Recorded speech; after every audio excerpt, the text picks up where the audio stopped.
No matter what challenges you may be facing, the friendly relationship managers are there. Call on them anytime. Trustmark.com/business.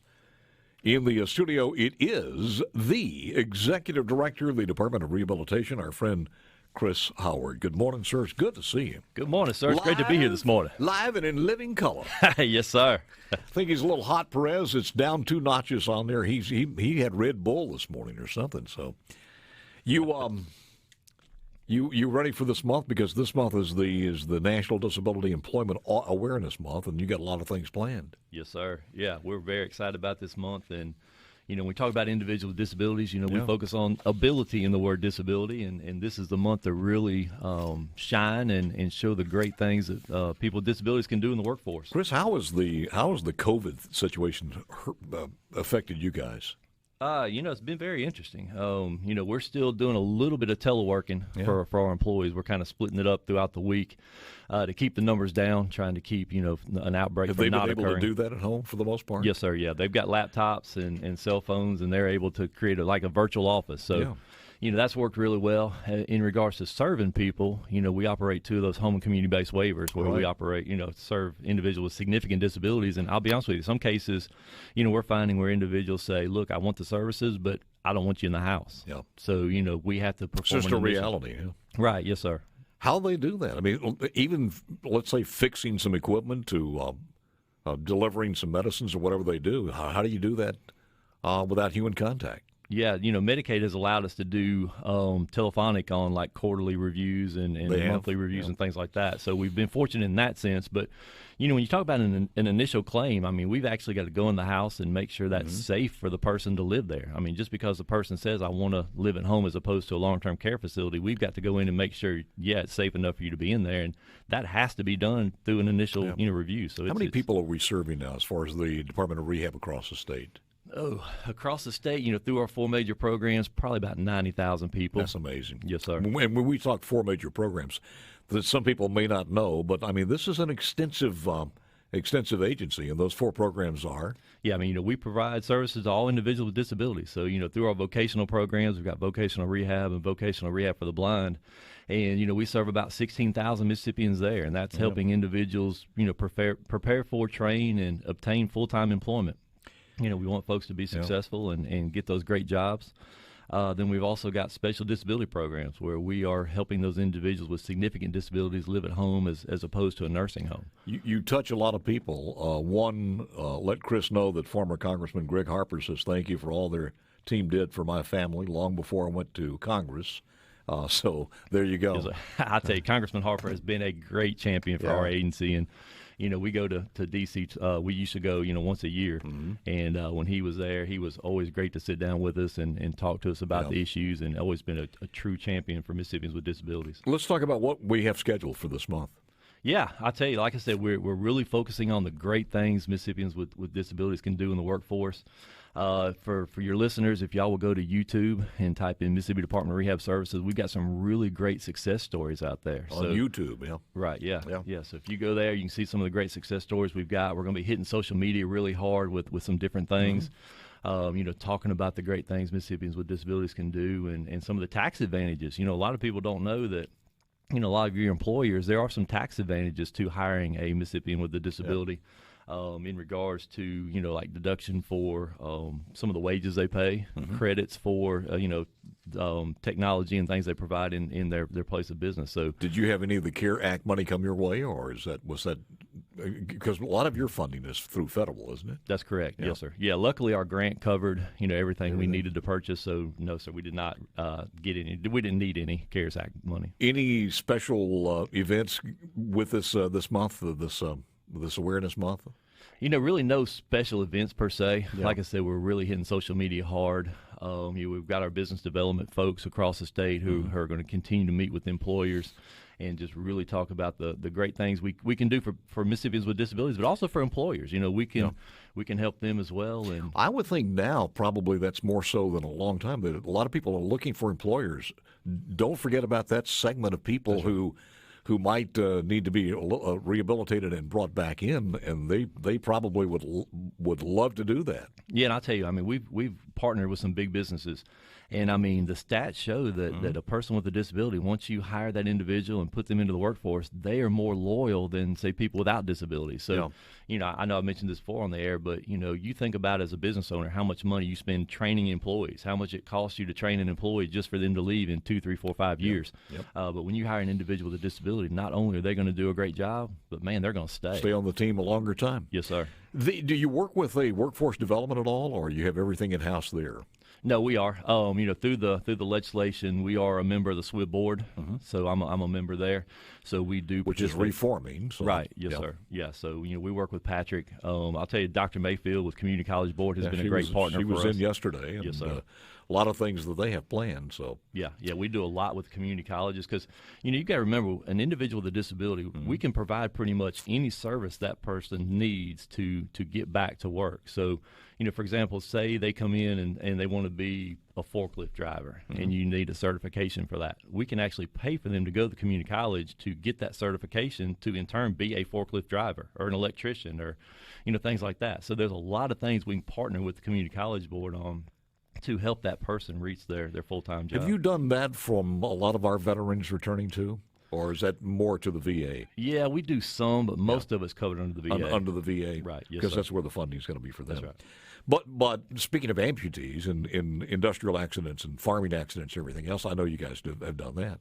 Yeah, I'll tell you that is some really cool technology. You know, we provided services before where we have provided a lift in a truck to help a person you know, who was in a wheelchair get out of their truck into the tractor. So, I mean, there is so much technology out there. And you know, when you talk about farm equipment, so much of that is GPS now. So, you know, there's a lot of things we can do to help an individual who's maybe in the farming industry maintain that career in that industry. Two things have changed over the last 10 or 15 years, and they've been very good. Number one, the technology has just exploded. And most of that technology has become more affordable. Yes, sir. Yeah, I know. So you can do things now that it would have taken something that looked like a small size refrigerator before to do a laptop now, and that's all good. Yeah, that's kind of like you got to wonder what's going to happen as far as visual and hearing in the future. Yeah, and I'll tell you, we've got an assistive technology division within our agency, so our AT department stays up on all the new technology and you know learns the ins and outs on it and helps our counselors know what's good for you know for that particular client who comes into our office. When somebody comes in, they're listening to this across the state now, and they said, "Well, you know, I've got an aunt who's got this problem, but she'd love to get back to work." You do the physical testing, the medical testing, or how does that work? Or they have to have that done prior? Well, we hope they come in with medical records. If not, we can send them to get that medical evidence. So, you know, a person comes in and says, I have a disability. It's an impairment to me obtaining or maintaining full-time employment. So then we've got to verify that disability. So whether it be medical records they have or if they don't have any, we can send them to get some medical records. And then once we document that, then we can develop a plan. But you will never know it unless you call and you find out, do some investigation. That's right. Yeah, we sometimes get referrals from doctors' offices. You know, sometimes we get referrals from churches. You know, a lot of, you know, congregation members have disabilities, and we'll get a referral there too. So, you're right. To try to find individuals who need our services, and that's been one of the big things since I've been director is, you know, people used to call us the best kept secret in Mississippi. And I don't doubt that. I think it's one of the greatest agencies. Of course, my wife used to work there for a long time, and she's been retired for a while now. But I've seen firsthand all the good things that happen there. Yes, sir. And it's, I think, a well use of taxpayer money, both state and federal. Yeah, and I'll tell you, when you talk about taxpayer money, InSpark through Mississippi State, you know, they do a lot of data collection. They did a review for us. They've done it pretty much every year, and you know, we do a return on investment just because I like to show the legislature that you know we're a lot of bang for the buck, so to speak. And if I remember right, I think it's like 2.6 on a state dollar. So for every state dollar we get, once we put a person back to work, $2.60 goes back into the economy. That's pretty darn good. Yes, sir. Yeah. That's pretty good. I'm wondering where that sits with other agencies. Yeah, I don't know about that. I just know we're a good deal. All right, can you hang on for a second? I'd be glad to. We'll do some cleanup coming up in a moment or two with Chris Howard, Executive Director, Mississippi Department of Rehabilitation. COVID count, 552 new cases reported. Last reporting period of that 552, 121 in long-term care facilities. We had 12 additional deaths. That totals out at 2969 for the entire period. long as there's Let me no get back bears. with Chris Howard. Stop this. Executive Director, Mississippi Department of Rehab. And again, this goes all the way through the month of October. Yes, sir. That's correct.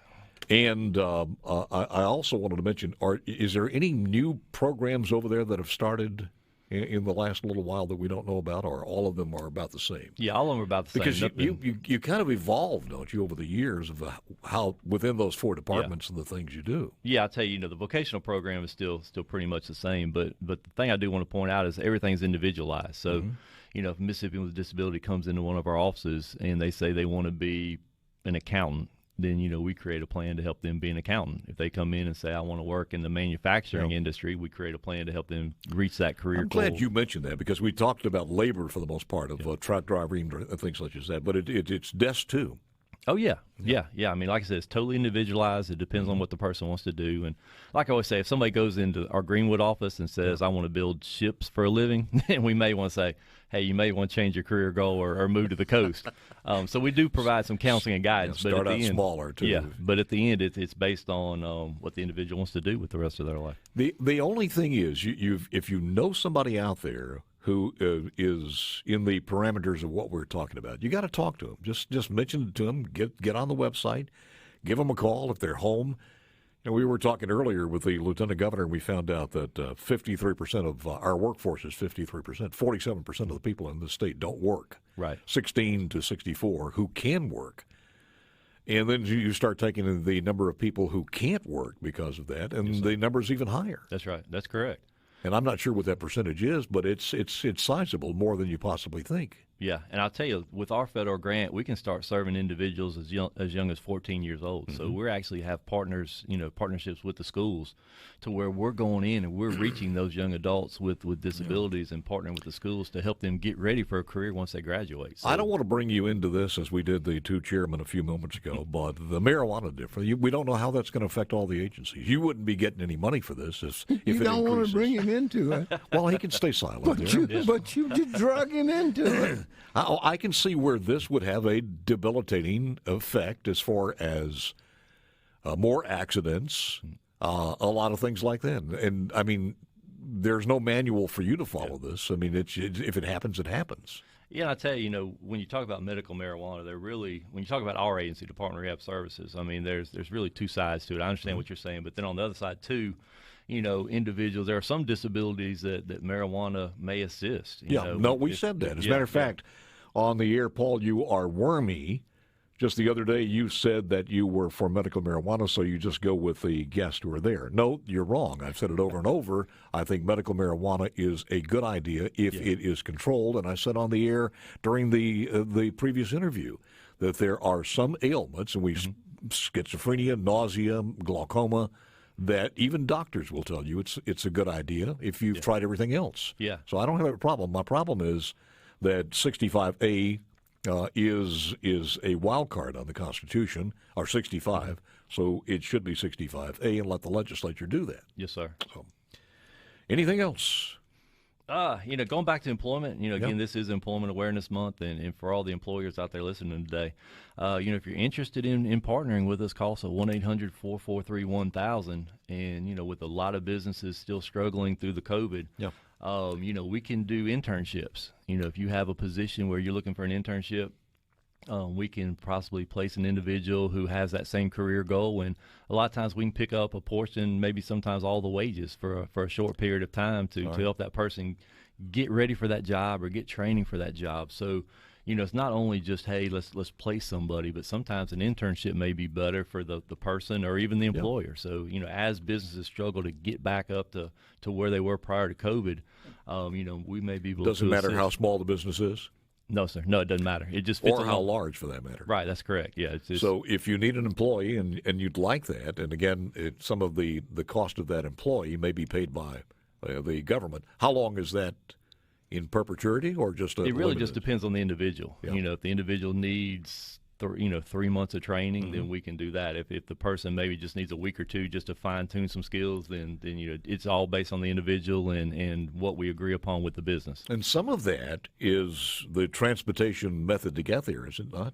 Yeah, as long as we have an open case on them, we can assist with the transportation. The problem is once they obtain a job and we close the case, then that becomes a little bit of an issue. But we work with our clients and also the businesses to try to create a way to do that. Chris Howard, and I'll tell you the one thing that you see from this is they go from, and I've related in the past a case that was almost suicidal because they've lost all worth in working and they've worked all their life, to feeling useful and getting their life back on track. And that's why I think the Department of Rehab is so good. So yeah, when you talk about people with disabilities, everybody recognizes someone who's blind or deaf or in a wheelchair, has a prosthetic. But, we also serve people who maybe have severe anxiety or maybe, a young adult with ADHD. Yeah. These are all disabilities that could be an impairment to employment. I've probably some Too late for you. federal funds for me. You know what I told you about the guitar playing? Yes. So You don't have that much time. parades pass me by is what you're saying. Huh? Yeah. Chris, I thank you for coming in as always, sir. And if businesses do want to, it's on the website, any specific place or just the regular website? mdrs.ms.gov. And it's there for businesses. How long will that process take? Not long. I mean, we have a business development office, like I said, and they'll come out and meet with the employer, get everything set up, and then once we find out the jobs that are available, they'll report that back to our counselors, and they'll go through their case files and find individuals who are interested in that particular line of employment. So I guess call your human resource office or something like that? Yeah, I'd say call the 1-800-443-1000, ask for business development, and they will get you hooked up. You've been COVID-free? Personally, yes, I have. Anybody in the family? Everybody okay? My family has not. I had a neighbor who got it, and I think he ran fever one day, and kind of a funny story. I hope he doesn't mind me telling this. Hope he's not listening. We'll just call him Ralph. Yeah. He said, Why, Ralph? Ralph is good. If it happened to be really Ralph, I would be in trouble. So he pulled his cologne out one day and sprayed it. He's like, I can't smell this. He's like, this must be old cologne. And then he got his mouthwash. He's like, I can't taste this either. He's like, oh, crap. So he ended up getting tested, and he was positive. So, that's one case I know personally. He's okay? Oh, yeah. He ran fever for a day, couldn't taste for a day, and was good after that. It has been amazing. I have to ask about the former executive director. Have you ever seen him anymore? Is he... I see him every once in a while. Do you see him? I haven't talked to him in a long time. Yeah, I think he's on the farm, isn't he? Yeah, I think he stays busy in Natala County and running grandkids, from what I understand. Well, he listens all the time, so I know he's listening too. So, all right. So, what's your team this weekend? Mississippi State. After the big game against LSU, I hope we don't have. What did they do last week? We were at a gathering where there were some LSU people coming in before the game, and I'm glad we left. Oh yeah. Before the game went on, and we were all being cognizant of COVID, but I don't think they were happy after the game, the LSU people. I wouldn't think so. But the drinking continued. I don't know about that now. It probably stepped up a little bit. It started about the first quarter. But, I mean, isn't it fun just to see what the post-show is going to be about as far as with Mike Leach is concerned? Because you never know what he's going to say. I don't think he knows what he's going to say. Oh, I know he doesn't know what he's going to say, one way or the other. I mean, it's a great year for coaches in Mississippi between Ole Miss State and Jackson State getting Deion Sanders. I mean, it's just it's a great time for Mississippi football. Let's see. You talk about some of the heavy players here. Is Alcorn need a new coach, or they got one? I'm not sure. Southern might need one, though. Well, we need maybe Brett Favre. Well, he's from around there. Yeah, Brett Favre would be good if he decided to coach Southern. So, anyway, we appreciate it, sir. It's always good talking to you. Yeah, great being here. It is October, and it is National Disability Employment Awareness Month. Look, change a life, change your business. Get on the internet and go through or to Department of Rehab, Mississippi Department of Rehabilitation, and you will work wonders, and you will benefit from that. Chris, always good seeing you, sir. Yes, sir. Great to see you. Thanks for having me.